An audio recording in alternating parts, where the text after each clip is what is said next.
多半物件是怎啊？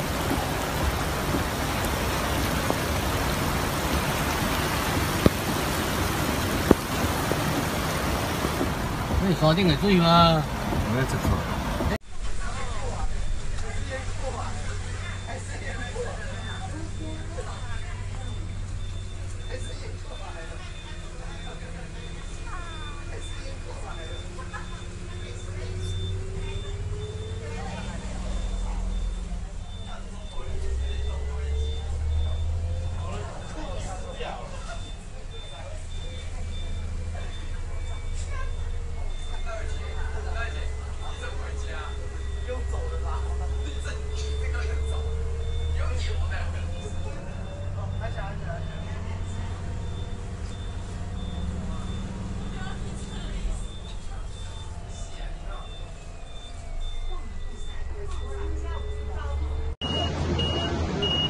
哦，无看路咧。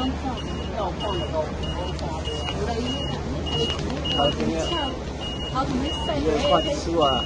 迄主动唔睇个，搞个主动书啊，那主动。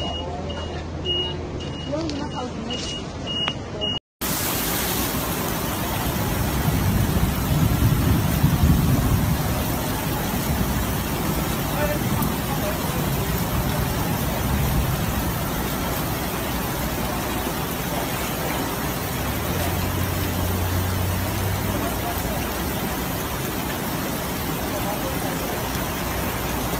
聊聊哎，这里哦，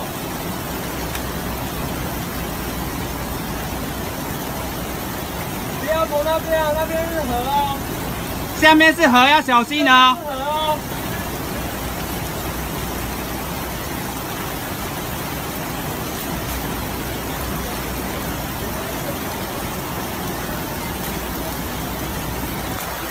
不要走那边，要过去那边。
有人去救他嘞。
行人是无法通行的。一个桥墩，老乡说另外一个桥墩已经被洪水给冲垮了。那么这座桥目前是属于一个危桥的状态，车辆跟间是有好几个污水处理管。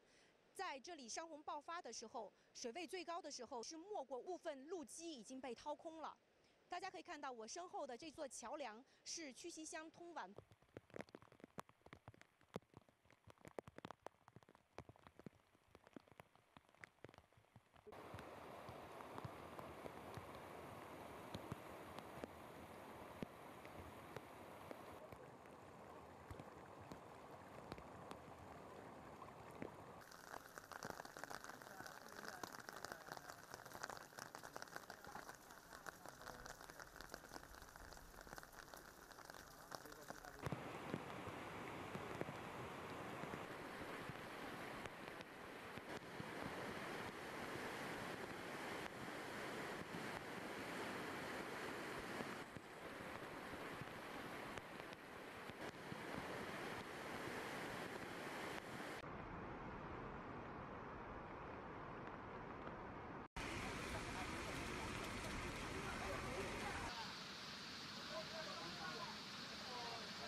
¿Qué tal, José Luis? Muy buenas tardes, gusto saludarte desde Tabasco. Y bueno, las lluvias de la madrugada de este jueves provocadas por Beatriz, pues al final de cuentas inundó 36 colonias de la ciudad de Villahermosa y 10 del municipio de Cárdenas. Protección Civil de Tabasco informó que las colonias Bosque de Saloya, La Selva, El Cedro, Casablanca, Tindeco, Villa Las Flores, Gaviotas y Tamulté, pues se encontraban inundadas y en algunas zonas se suspendió la energía eléctrica. Al menos 3 30 vehículos quedaron bajo el agua. 3 hospitales suspendieron labores por la filtración de agua en los techos. Y bueno, este viernes, pues habitantes ya de la ciudad de Villahermosa, con el apoyo del Ejército Mexicano, iniciaron las labores de limpieza luego de estas lluvias registradas las primeras horas del pasado jueves. 36 colonias, como te comentaba José Luis, fueron inundadas, quedaron por las lluvias de 210 milímetros que ocasionó Beatriz. Los habitantes de la capital tabasqueña sacaron a las calles todo lo que perdieron. Se puede ver colchones, televisiones, electrodomésticos en las calles de estas personas que prácticamente lo perdieron todo. Los habitantes acusan que la falta de desasolve en las alcantarillas y el mantenimiento en los cárcamos de bombeo fue la principal causa de las inundaciones.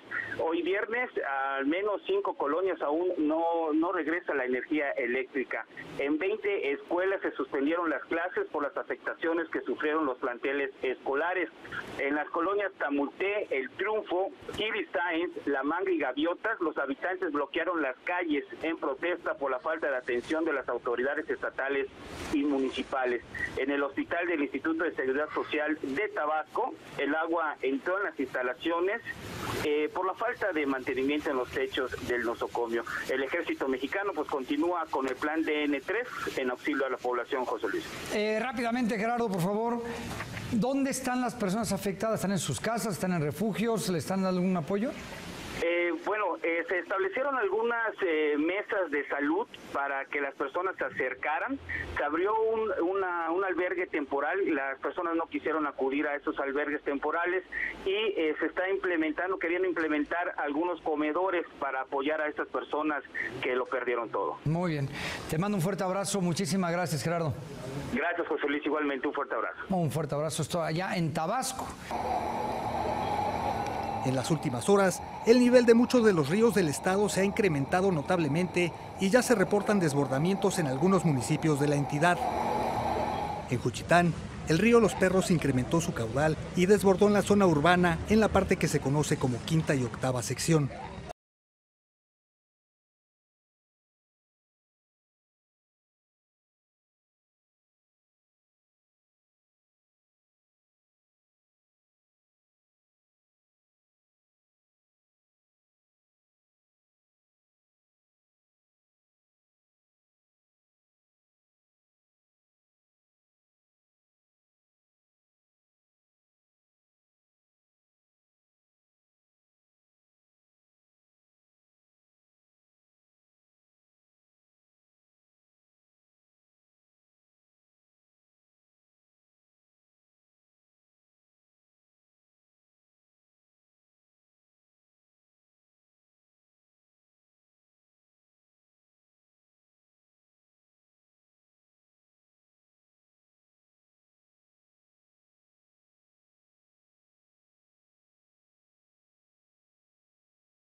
మణిపూర్లో వరద భీభత్సానికి నిలువెత్తు దర్పణం ఈ దృశ్యాలు.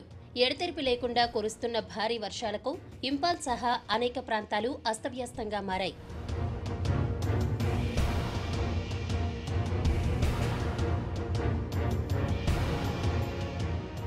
మోరా తుపాను ప్రభావంతో భారీగా వర్షాలు కురవడంతో ఆకస్మిక వరదలు పోటెత్తాయి. ఫలితంగా రాష్ట్రంలోని నదులు ఉరవళ్లు తొక్కుతున్నాయి. జిరి, ఇంపాల్, ఇరిల్ నదులు ప్రమాదకర స్థాయిని మించి ప్రవహిస్తున్నాయి. దాంతో వందలాది గ్రామాలు నీట మునిగాయి.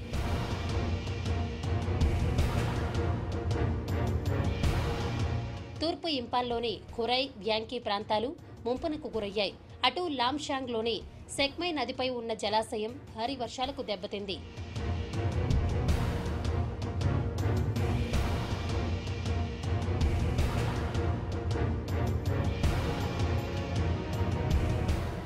చాలా ప్రాంతాల్లో వందల సంఖ్యలో ఇళ్లు జలసమాధి అయ్యాయి. రాష్ట్ర వ్యాప్తంగా 1,00,000 మంది నిర్వాసితులయ్యారు. పలు జిల్లాల్లో 1000 హెక్టార్లలో వరి పంట నాశనమైంది.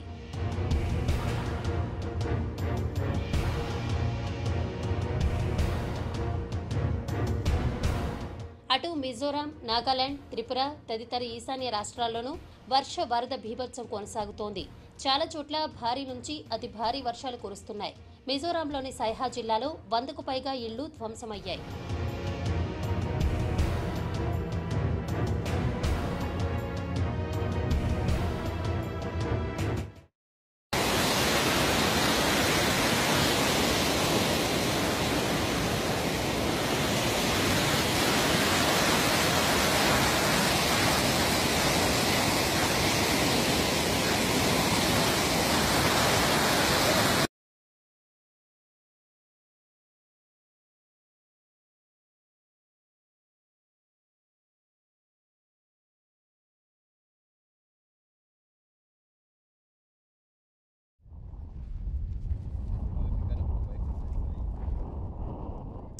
Where we are at now, we should have been post-crisis, but the sad bit is the rains have not come. There was very slow onset, so when we should have been recovering from a disaster, it seems like we are headed into another longer, prolonged kind of disaster, protracted disaster due to the failed rains.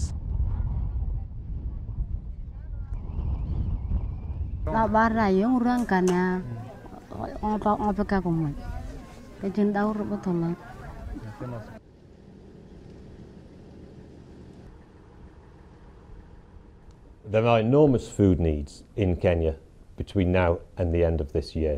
What we have to remember is that the current drought is considered as bad as, if not worse, than the 2011 drought. And without substantial additional funding from all the different donors, we're going to face continued and additional crisis between now and the end of this year.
Assalamualaikum.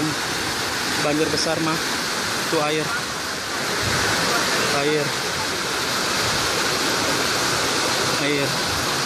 Air. Banjir mas. Subhanallah. Allahu Akbar. Ini rumah mah banjir mah. Tuh. Banjir mah.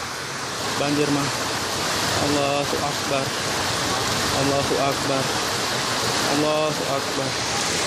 Tuh banjir mah. Banjir.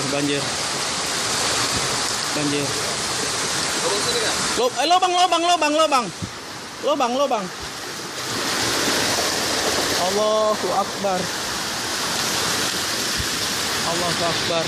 Itu rumah mah tenggelam. Banjir. Jembatan ini. Allahu Akbar. Rumah 12 sudah tenggelam. Allahu Akbar. Tuh tenggelam semuanya. Allahu Akbar.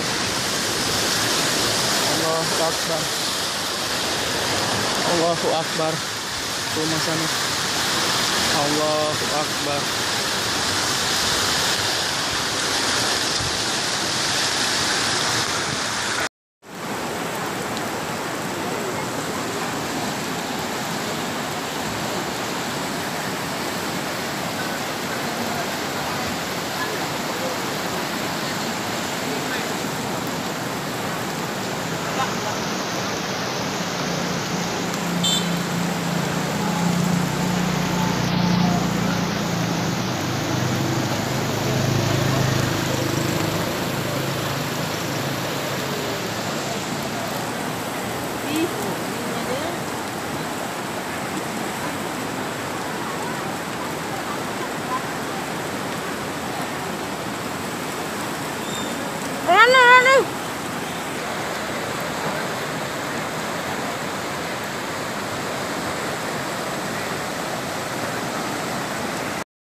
Aku deh.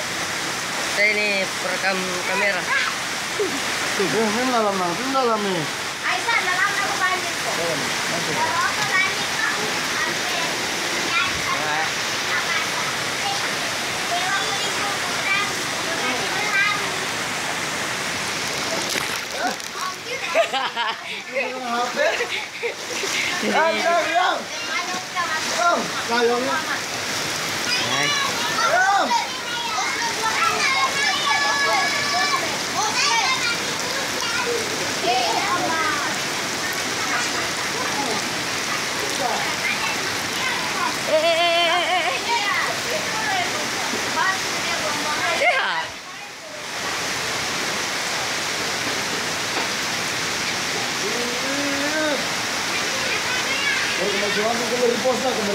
Iya, di YouTube.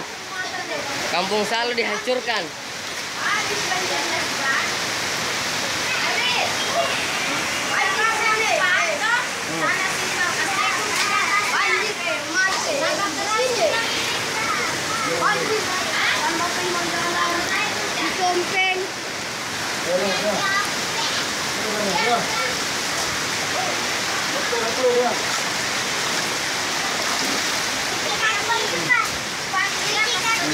Iya.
Hujan sehari semalam membuat banjir berarus deras melanda sejumlah wilayah di Kendari.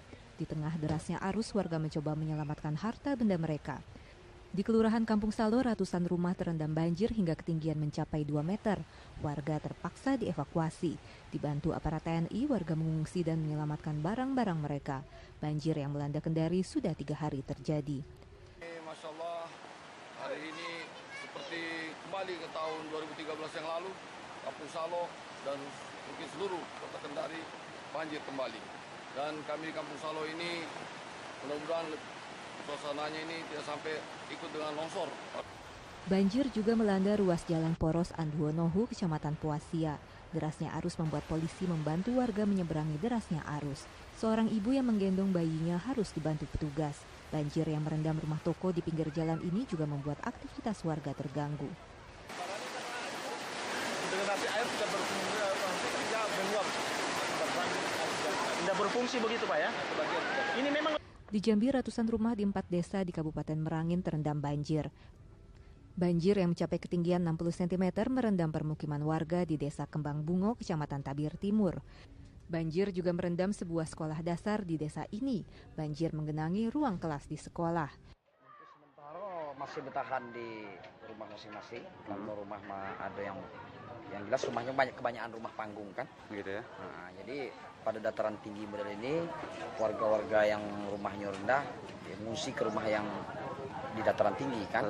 Banjir luapan Sungai Batang Tabir juga merendam ratusan rumah di Desa Rantau Tenang, Desa Padang Kelapo, dan Desa Lebak Bento. Al-Ghazali Mahfud dan Rick Harsen melaporkan dari Kendari, Sulawesi Tenggara, dan Jambi.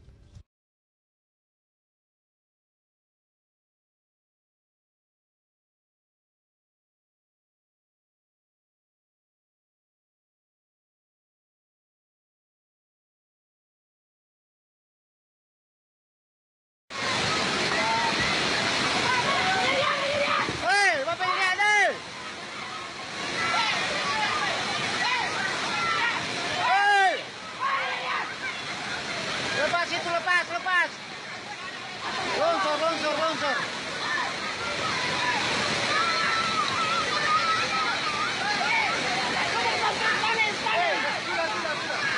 Kasih naik orang, kasih naik.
yan ninay. Para nung rumamo. Eh, di ba sila din yung mo eh. Kampanya ate. Oh, para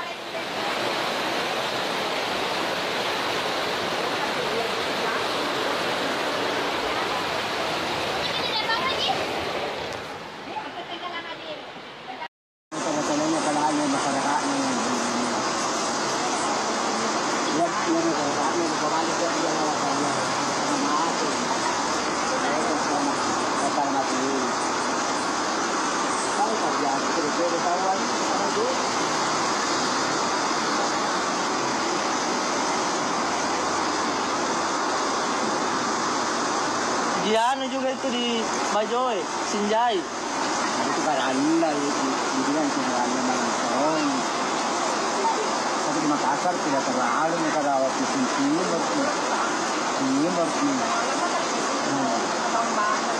lalu.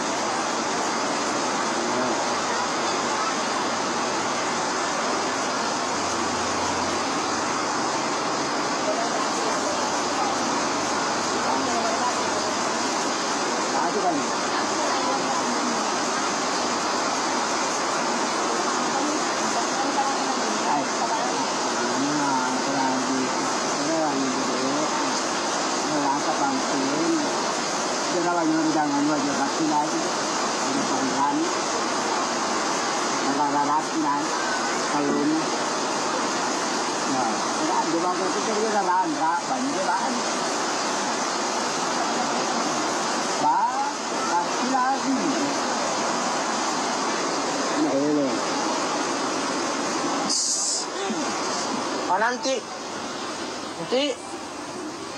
aku bikin. Banjir.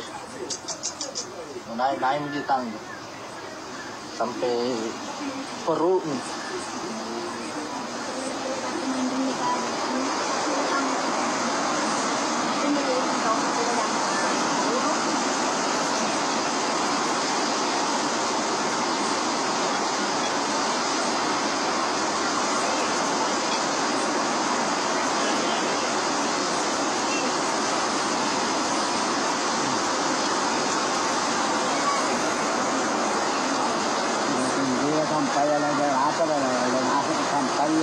Hama pohong besarnya ini pohong. Hama mati ini pohong besarnya. Itu astaga. Itu pohong. Lihat ini. Besarnya ini. Hah? Apa?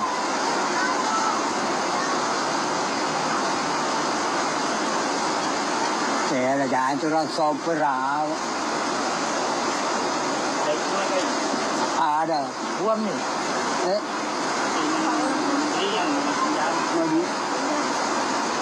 Ini baru kena asli memang kasih.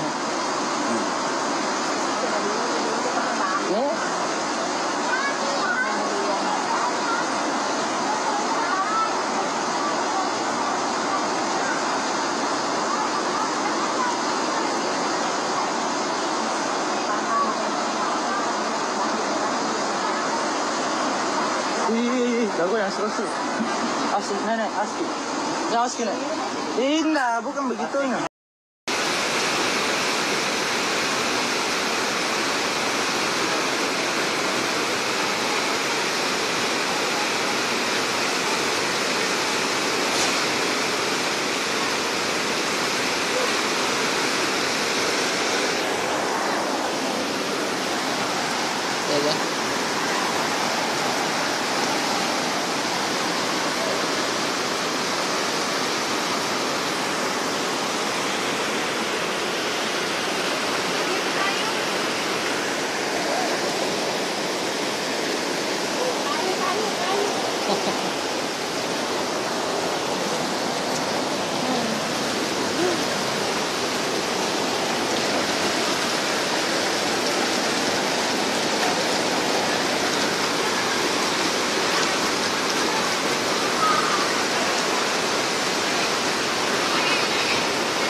motorku tenggelam.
Ya, kita lihat orang Melayu. Ya.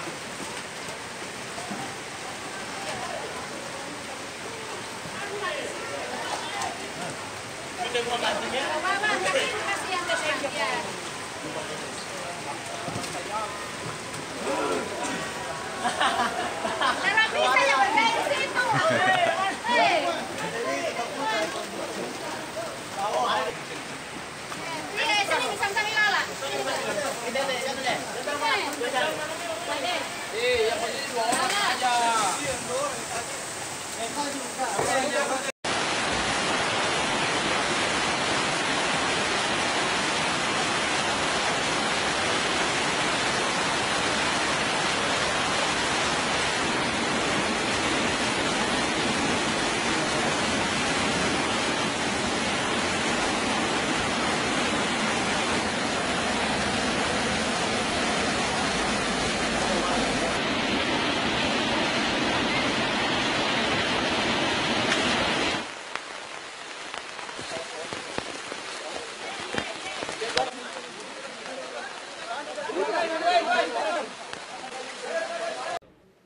Sepuluh kecamatan di Kota Kendari, Sulawesi Tenggara terendam banjir dengan ketinggian bervariasi.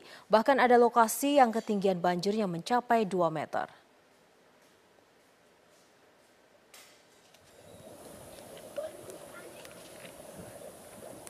Dari video amatir ini, arus kencang air menerjang desa Kemaraya di Kecamatan Kendari.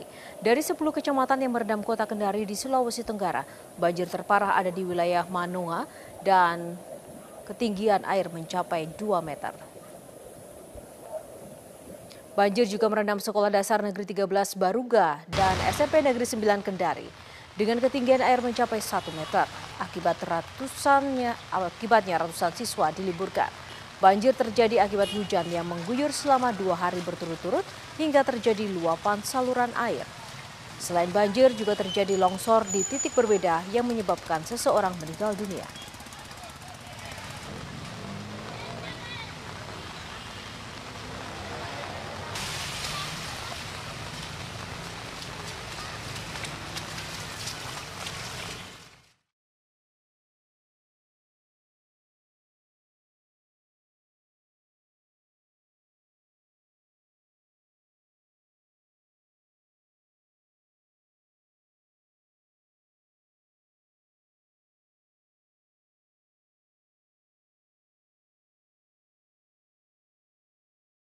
In the coastal communities of southern Louisiana, they know all about land loss. Like, it's big chunks of marsh. It comes apart after a hurricane or something. For decades, rising ocean levels, storms and oil exploration have led to the kind of coastal erosion that threatens industries and a way of life. They've polluted the marshes with oil and salt water. But it's from the air when the sheer scale of land loss hits home. Scott Eustace has been surveying the region for years. When you look down and you see all the damage and the land loss and the saltwater intrusion, what do you see? I see a loss of culture, I see a economic burden that's been placed on our fisheries economy. I see the loss of home. The battle to restore at least some of this precious coast has already begun. This work is part of an aggressive 50-year plan that aims to build, sustain and protect Louisiana's coast. But it's a daunting task. Since 1930, Louisiana's lost a staggering amount of land, close to 5,000 square kilometers. And as the ocean levels continue to rise and the saltwater continues to intrude, it's threatening the livelihoods of millions of people. But restoration projects like this one are now offering hope. This is part of Louisiana's $50 billion master plan, something that's being watched closely around the world. For those involved in the project, there's a realization that failure is not an option. The master plan and getting it done is really life and death to coastal Louisiana. Whether we can continue to live here and work here and raise our families here and provide the nation with all the oil and gas and the energy that we have. It took more than $200 million to rebuild the Caminada headland, but this new beach and its dunes now offer protection to one of the state's most important oil ports and fishing communities. Initially, a lot of sand gets blown around and we need to stabilize it. Scientist Darren Lee says the work along this coast has huge implications for communities across the globe. We have such a low elevation coast that is basically now dealing already with the effects of sea level rise and climate change issues, that we are in some respects a laboratory for how the rest of the country and the rest of the world is going to deal with this problem. Louisiana now faces a decades-long struggle against further land loss. But this is more than a fight to save industries worth billions. It's a battle to protect one of the world's most unique coastlines for generations to come. Andy Gallagher, Al Jazeera, Port Fourchon, Louisiana. To drift through the bayous of Louisiana is to witness the slow demise of an entire coastline. Even cemeteries are being lost to the sea. But for the living, there's much more at stake.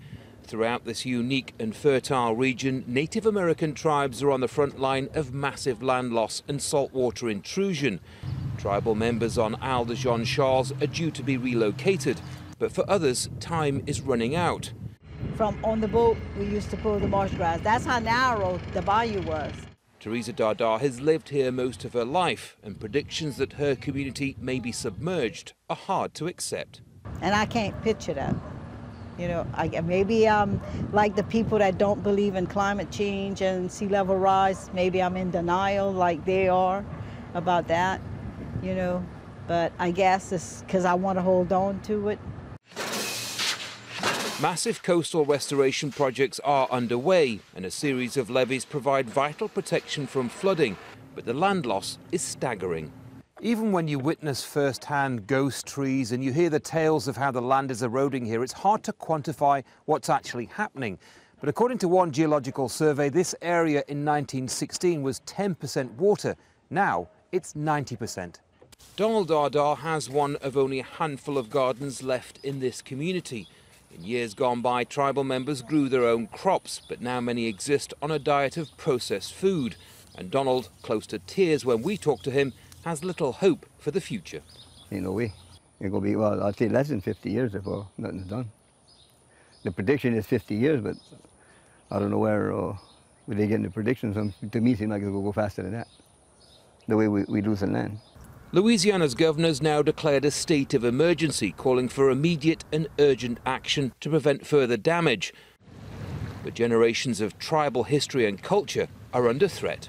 It makes me upset because I'd like my kids and grandkids and future generations to be able to experience what I've been able to experience. So it makes me upset, and I wish it would be like this for them, for future generations. A so-called master plan has now been approved with the aim of restoring coastal communities and vital barrier islands. But with hurricane season approaching, a unique way of life remains in danger of being lost for good. Andy Gallagher, Al Jazeera, Pointe-aux-Chenes, Louisiana. Under the Paris Accord, before President Trump's announcement, 195 countries had joined the agreement. Now, only 3 countries are not part of the deal: the United States, Syria, and Nicaragua. 70% of global greenhouse gases come from just 10 emitters. China accounts for about 20% of all emissions, followed by the U.S. at about 18%, and the EU nations as a group at 12%. Russia and India round out the top 5. But that doesn't tell the whole story. When you look at carbon emissions per capita, the U.S. is by far the biggest polluter, with more than 16 metric tons of carbon emissions for every American. Canada, Russia, Japan, and Germany follow, and then China. The average Chinese person is responsible for less than half the greenhouse gas emissions as the average American. Plus, the U.S. has been emitting high levels of carbon for much longer than China, India, and other countries that have developed more recently. As part of the Paris Agreement, developed countries like the U.S. agreed to pay billions of dollars to poorer countries that would have otherwise used more fossil fuels to promote growth.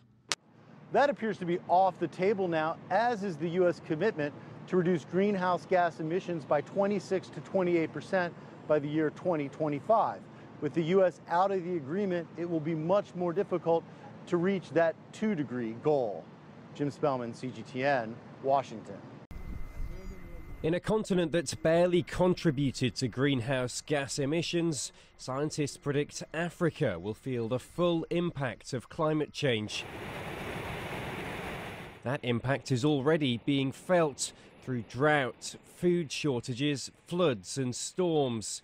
Researchers say this could lead to more poverty, more conflict and weaker economies. And Donald Trump's decision to pull the US out of the Paris Climate Change Agreement threatens to make those problems worse. As of today, the United States will cease all implementation of the non-binding Paris Accord.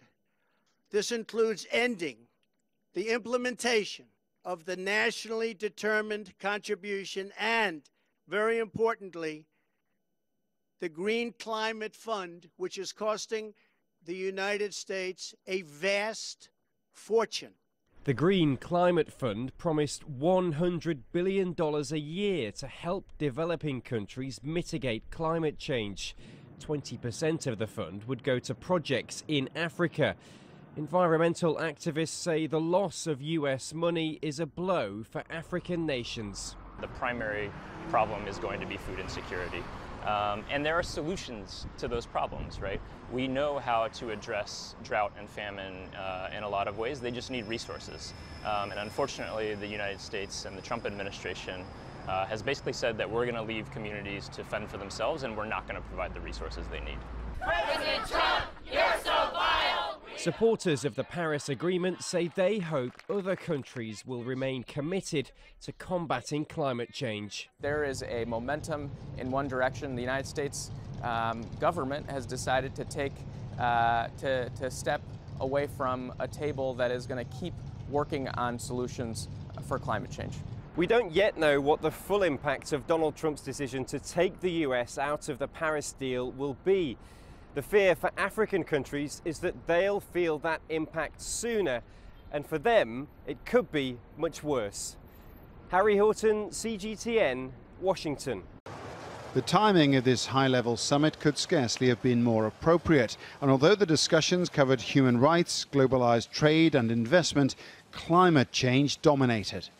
Today, we are stepping up our cooperation on climate change with China, which means that today, China and Europe have demonstrated solidarity with future generations and responsibility for the whole planet.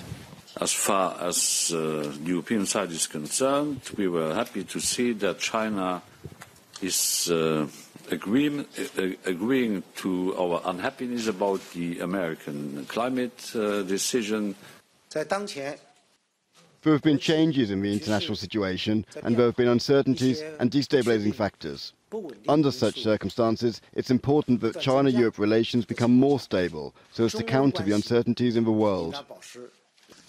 China is already allocating some $360 billion to renewable energy, creating an estimated 13 million Chinese jobs. Out of this summit, the EU is to invest millions of dollars to help set up a carbon trading platform there. The EU already operates the world's biggest carbon market, allowing individual countries to buy and sell emissions allowances. By giving China more than $10 million to set up its own trading system, holds out the intriguing possibility that one day those two systems could be combined. Reaction to President Trump's decision has broadly been disappointment, but some climate campaigners see room for optimism. Well, it has definitely incentivized other countries to speak out. It has brought climate change back on the agenda of our leaders. It has made the EU and China, two big economic superpowers, make a clear statement in favor of climate action, in favor of the Paris Agreement, recognizing the economic opportunities that are linked to climate action. So I think actually he brought a new dynamic, which was unforeseen. No final communique was issued from this EU-China summit, the reason being that the two sides couldn't agree on China's bid for market economy status. But nonetheless, President Trump's America First policy is creating strategic opportunities that China and others are willing and able to take advantage of. Paul Brennan, Al Jazeera, Brussels.